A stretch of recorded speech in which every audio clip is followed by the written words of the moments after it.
택시로 가면 더 빠를 갈까? so difficult. 택시로 가면 더 빠를까봐 택시를 탔는데 결국은 시작했어요.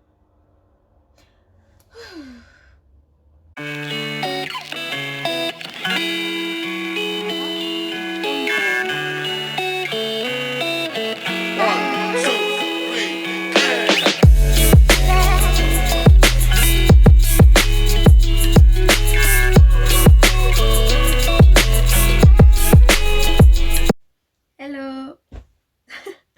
Bienvenue sur ma nouvelle vidéo. Aujourd'hui, je vais vous parler de la manière dont j'apprends le coréen. Je vais tout vous dire. Bon, voyons ça tout de suite.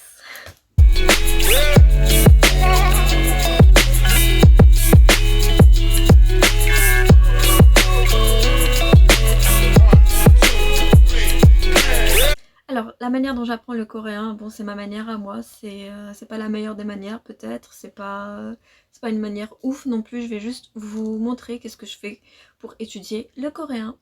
Donc c'est tout simple, je vais vous présenter déjà les supports que j'utilise, et ensuite je vais vous donner quelques conseils. Tout d'abord, soyons factuels. Alors, j'utilise les supports sur internet, c'est-à-dire un site web, une chaîne YouTube, et une application. Voilà, je vais vous présenter ces trois trucs. Donc, le site web que j'utilise, c'est Talk to Me in Korean. Franchement, ce site, il est super. Si vous parlez anglais, je vous le conseille parce que, voilà, il propose des cours en anglais à partir du niveau débutant jusqu'au niveau intermédiaire. Ces cours, ils sont divisés en 9 niveaux, de chacun à peu près 30 leçons, il me semble. Voilà, donc franchement, c'est clair, précis, net, on va droit au but, c'est facile à comprendre et chaque leçon, elle est accompagnée d'un audio qui va parcourir la leçon avec vous. C'est comme s'il y avait un prof qui vous expliquait la leçon. Mais vous avez aussi, si vous n'avez pas envie d'écouter l'audio, le PDF suffit largement. Donc voilà, c'est franchement simple. Si vous cherchez un truc simple, facile, je vous conseille ça.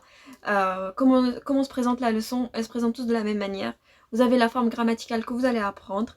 Il vous explique la structure, comment vous utilisez, dans quel cas, etc. Donc voilà. Et ça, c'est accompagné ensuite d'exemples dans des phrases pour savoir comment vous allez pouvoir utiliser cette forme-là. Voilà. Et c'est ça. Ça fonctionne comme ça, c'est simple. Ensuite, bon, donc ce site internet, il a aussi une chaîne YouTube. Et la chaîne YouTube, elle est vraiment trop bien. Ils apportent plein de nouveaux trucs, la prononciation, des trucs de comment, par exemple, comment différencier né, des, comment, ça veut dire oui. Et plein de trucs. Franchement, je vous laisse regarder la chaîne parce qu'elle est remplie de trucs qui peuvent vous intéresser pour apprendre le coréen. J'essaye de faire vite parce que j'ai pas envie que ma vidéo dure 30 minutes. Ensuite, je vous conseille aussi l'application Naver Dico. C'est ce que j'utilise pour traduire mes mots. Elle existe en plusieurs langues, français, anglais, arabe, je sais pas, peut-être. Je ne sais pas, j'ai pas vérifié. Mais en tout cas, anglais, français, c'est sûr. Elle est aussi trop bien parce que vous mettez votre mot, il y a la définition du mot. Ensuite, il y a aussi des exemples dans des phrases. Il y a les mots composés, il y a les mots, bref, il y a tout. Je vous conseille cette application qui est super, voilà. En fait, je vous conseille pas de vous éparpiller à chercher plein de supports, plein de moyens d'apprendre. Concentrez-vous sur un seul truc et faites-le jusqu'au bout et après allez voir ailleurs. Mais oui, après c'est sûr que si ce que je vous ai présenté ça vous convient pas, cherchez d'autres choses. Il y a d'autres sites aussi, il y a d'autres sites qui peuvent vous convenir mieux. Moi, ça, c'est ce qui me convenait le mieux. J'en ai vu d'autres qui étaient pour moi un peu trop compliqués. Peut-être qu'ils donnaient beaucoup plus de mots de vocabulaire, ils donnaient beaucoup plus d'exemples. Mais j'avais l'impression que quand on commence, on n'a pas besoin de trucs trop compliqués. Allons dans le simple, sûrement, mais doucement, simplement, et petit à petit, on va élever le niveau. Mais pour commencer, ouais, je vous conseille ça. Voilà. Ensuite, si vous cherchez des livres, il y a les livres universitaires, les livres scolaires que je vais vous présenter tout de suite. Ils sont derrière moi. Où est-ce qu'elles sont? Ils sont ici.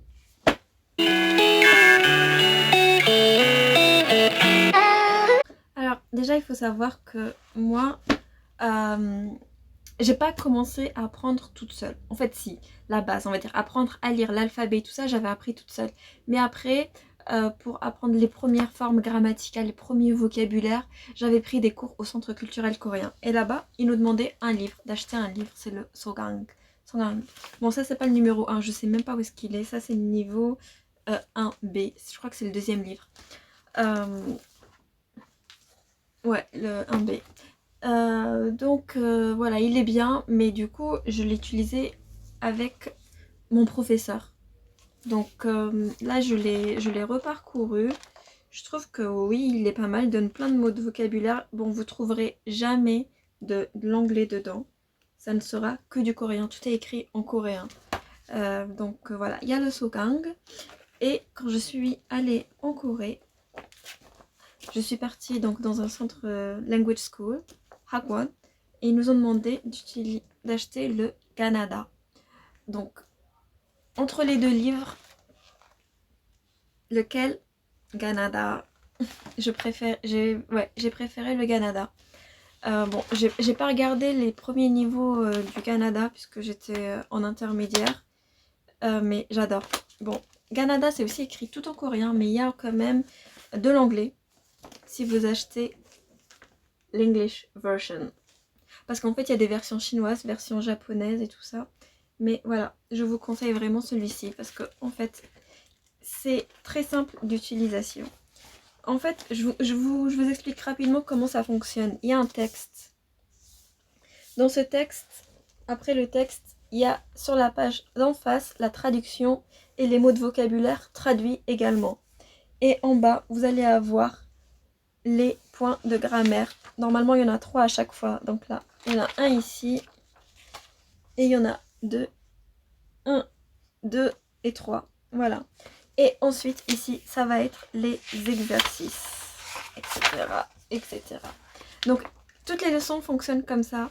Franchement, Canada, il les est trop bien. Il est trop simple d'utilisation. Et je pense que pour apprendre seul, vous pouvez. C'est mieux. Alors que le Sogang, pour apprendre tout seul, c'est un peu plus compliqué, je trouve. Avec un prof, c'est faisable, c'est facile, c'est bien. Mais tout seul, on est vite perdu, je pense. Surtout au début, quand tout est écrit qu'en coréen, qu'on est débutant, ouais, c'est un peu hard, je pense. Donc, Sogang, c'est bien quand t'as un professeur. Canada, c'est bien quand t'as un professeur et quand t'as pas de professeur aussi, c'est super. Donc, voilà. Et ce qu'il faut savoir aussi, c'est que... Ah oui, les Sogang, en fait, vous pouvez acheter les livres de grammaire des Sogang. Grammaire et vocabulaire, et donc il y en a un pour tout niveau. Donc si vous avez ça, c'est faisable en fait, ouais. Parce que ici, on va vraiment avoir tout le vocabulaire qui va être expliqué en anglais.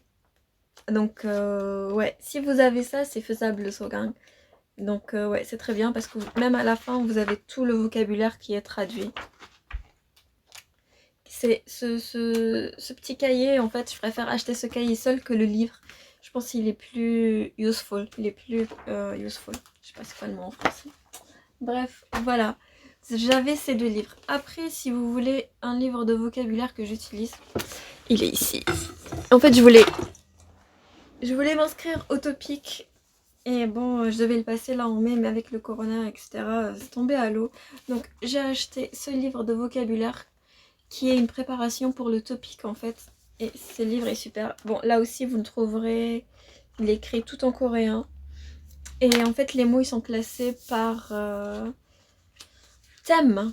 Donc, le premier thème, c'était genre mariage, un truc comme ça. Vous avez le thème des émotions, le thème, etc. Et pour chaque mot, vous allez avoir des phrases, exemple, avec le mot. J'adore ce livre. Voilà. Est-ce que c'est tout pour les supports? Non.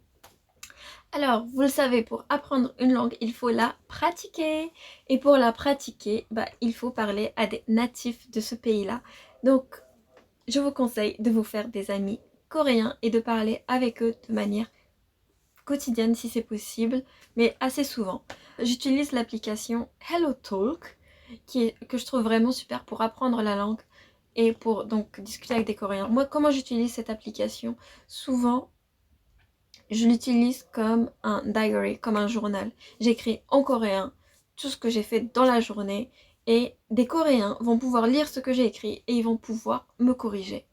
Et je trouve qu'elle est vraiment super bien faite parce que, par exemple, quand vous faites une faute et quand ils vont la corriger, la faute va apparaître en rouge et la correction va apparaître en vert. Bref, je vous conseille de télécharger cette application et de la découvrir. Mais vraiment pour l'apprentissage, c'est cool. Il y a bon, il y a une version qui est payante qui vous permet d'avoir accès à beaucoup plus de trucs, de leçons en coréen. D'ailleurs, qui sont en partenariat avec Talk to Me in Korean.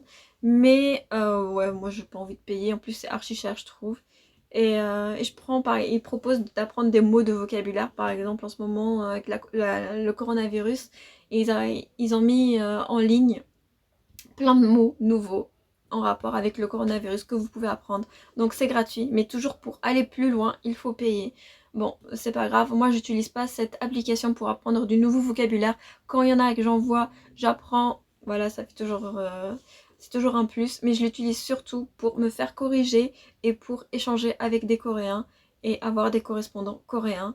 Et voilà, et pour pratiquer aussi ma prononciation voilà, je peux laisser des audios sur cette application et des Coréens et je peux demander à des Coréens de me corriger ma prononciation et ils peuvent me laisser un audio avec leur prononciation à eux. Voilà. Donc mis à part cette application que je vous conseille, est-ce qu'il y a une autre application? Non, restez sur une application. Ensuite, un autre conseil pour la prononciation, pour l'écoute et tout ça. Donc pour apprendre longtemps une langue, je pense que au bout d'un moment, si c'est trop sérieux, on en a marre et on abandonne. Donc, il faut toujours mêler études avec fun. Je pense que tout le monde adore regarder des films. Netflix, tout le monde connaît. Tout le monde a sûrement un compte. Si vous téléchargez un plugin, je sais plus comment ça s'appelle, mais ça, si vous cherchez sur internet, vous allez trouver, qui va vous permettre d'avoir des sous-titres en coréen en plus des sous-titres de votre langue. Par exemple, je regarde un drama coréen, je regarde avec des sous-titres anglais ou français. Ce plugin va me permettre d'ajouter en plus des sous-titres originaux que j'ai choisis, les sous-titres coréens. Donc, je vais entendre le coréen et je vais pouvoir lire le coréen en même temps. Et si je ne comprends pas, j'ai quand même le sous-titre en français ou en anglais. Franchement, c'est un super bon moyen d'apprendre le coréen. C'est comme ça que j'ai appris l'anglais. Donc, je l'ai appris super rapidement comme ça. Donc, je vous conseille de faire ça pour le coréen également. Ça m'aide énormément. Et je vous assure que ça accélère le processus d'apprentissage. Mais vraiment, vraiment beaucoup. Donc, autre conseil... Hey, c'est Nour du futur qui vous parle. En faisant le montage, je me suis rendu compte que j'avais complètement oublié de vous parler des webtoons. Alors j'en lis beaucoup et je vous le conseille également. Je vous conseille de les lire, ça va vous permettre d'apprendre beaucoup de vocabulaire, de voir comment les jeunes s'expriment à travers les webtoons. Si vous en avez marre des livres scolaires, des sites internet bien éducatifs et tout, foncez, lisez les webtoons. Donc il y a la version coréenne de l'application qui s'appelle Naver Webtoon et il y a la version anglaise que je vous conseille moins parce que ça va pas vous aider. Mais si vous avez mal compris un truc et que vous avez envie de vérifier, vous pouvez aller voir. L'application s'appelle Webtoon. Donc voilà, encore une méthode d'allier fun et études. Donc tout à l'heure on avait mêlé le fun avec voilà, c'est bon, je suis perturbée. Le fun avec les études. Maintenant on mène le cute avec les études parce que c'est comme ça que je fonctionne. Il me faut des trucs mignons. Et c'est pour ça que j'achète que des petits carnets mignons pour écrire mes leçons de coréen. Je sais pas, c'est une motivation pour moi. C'est vraiment agréable pour moi de faire ça. Et donc je m'en prive pas. Je vous laisse admirer ma collection.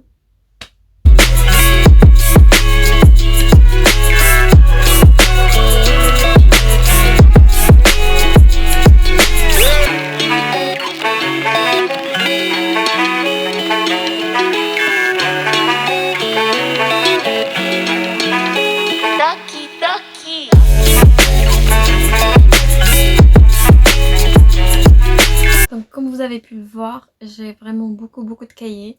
Et voilà, c'est mon petit bonheur personnel. Je vais juste vous montrer les carnets de vocabulaire que j'ai achetés. Des carnets que j'ai achetés en Corée et qui sont très bien pour le vocabulaire. Celui-ci, je l'ai encore jamais utilisé. Et je vais vous expliquer rapidement. Alors, en fait, il y a plusieurs cases. Vous marquez le vocabulaire, le mot en coréen ou en anglais comme vous voulez. Et à côté, vous marquez le sens. Vraiment basique, mais il y en a d'autres qui sont un peu plus élaborés. Par exemple, ceux-là. Ou celui-ci. Celui-là, c'est le même, mais en plus grand. Donc, on va regarder celui-ci, par exemple. Vous marquez votre mot de vocabulaire et sa traduction. Et ça vous permet de, en fait, cacher l'autre mot pour vous interroger vous-même, quoi. J'aime bien. Voilà, après, vous avez aussi des trucs un peu comme ça. Où vous écrivez le mot. Je l'avais utilisé pour apprendre le japonais. Vous écrivez votre mot et derrière, vous mettez la traduction. Et vous vous interrogez comme ça. Ça, c'est pratique, vous pouvez l'emmener partout, on dirait que c'est un porte-clés. Voilà pour le vocabulaire. Mais voilà, toutes les leçons que vous voyez, par exemple, moi, toutes mes leçons de Talk to Me in Korean, je les ai écrites dans des carnets. Toutes les leçons que j'apprends, je les écris parce qu'en écrivant, ça me permet de mémoriser en même temps. Et en prenant vos notes, je vous conseille d'utiliser beaucoup de couleurs. Moi, je sais que j'ai une mémoire qui est assez visuelle. Et du coup, quand j'essaye de mémoriser, de me remémorer un point de grammaire, je sais que, ah, je l'ai écrit à cette couleur, ça doit être ça. Enfin bref, j'ai un moyen mémotechnique avec les couleurs. Ensuite, qu'est-ce que je peux ajouter? Ah oui, quand vous apprenez le coréen, je vous conseille, quand vous faites des phrases ou quand vous lisez, faites-le à haute voix. Il faut tout faire à haute voix. Ça va vous permettre de mémoriser le mot. Ça va vous aider énormément. Vous allez voir. Surtout, votre prononciation va être meilleure. Donc voilà, donc si je fais un petit récapitulatif, donc utilisez Netflix avec les sous-titres coréens. Prenez des carnets mignons. Faites-vous des amis coréens avec qui vous pouvez dialoguer régulièrement. Et voilà, ça c'est et lire à haute voix, voilà. Ça c'est vraiment mes conseils. Si vous les respectez, vous allez voir, vous allez vous améliorer. Ça, il faut savoir aussi que moi, petit historique, j'ai pas... Là, je pense que j'ai un niveau intermédiaire, mais pour arriver à ce petit niveau, franchement, on peut y arriver super rapidement si on est super studieux. Mais moi, ça n'a pas été mon cas. Mon apprentissage, il a été très fractionné. J'ai appris pendant 2-3 mois, 1 an, et puis j'arrête. Enfin, c'est vraiment, j'étais pas concentrée dessus. Voilà, mais si on est vraiment motivé, on peut arriver à un bon niveau vraiment très rapidement. Le coréen, au départ, on va dire que c'est pas compliqué, mais après ça devient un peu plus compliqué, mais franchement, c'est faisable, vous pouvez le faire. Voilà, qu'est-ce que je peux dire d'autre? Bah, si vous avez des questions, vous pouvez me les laisser en commentaire. Si vous avez aimé ma vidéo, mettez-moi un petit like et un petit commentaire et aussi et abonnez-vous à ma chaîne, ça me ferait vraiment très plaisir. Quoi d'autre? Donc je pense que voilà, on va finir la vidéo ici, sinon ça va être beaucoup trop long. Donc sur ce, bye bye, 안녕, 좋은 하루 되세요. 다음에 만나요. Mettez un pouce, mettez-moi des pouces bleus, dites-moi que vous aimez et abonnez-vous à ma chaîne. Please.